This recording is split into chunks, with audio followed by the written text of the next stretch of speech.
ये प्रधान के काहे खातिर चुनले बानी जा हमनी के, जबकि उनका अच्छे से पता बा कि गांव से कहीं बाहर आए जाए के कोनो रास्ता नहीं है। कितना बार हमनी के उनका के समझौनी जा, बाकी उनका के समझ में कुछ आवते नहीं के। कहीं गंदा नाला बहता, कहीं गढ़ा बाटे, ई ना के ओकरा खड़ंजा उड़ंजा करके ठीक कर देवे के। बताओ ना, नया दुल्हन के इस शुभ मुहूर्त पर पैदल जाए के पड़ी। अरे तिवारी, इस सब श्राप का नतीजा बा। अरे छोड़ा ना, का कहल जाओ, इस शराब और आप कुछ ना, सब प्रधान के गलती है।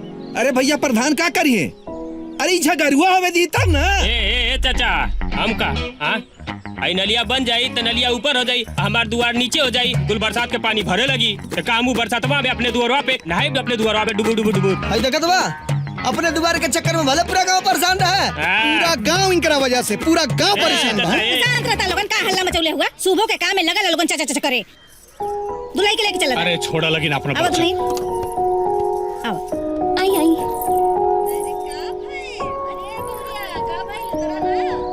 आवा आवा चला।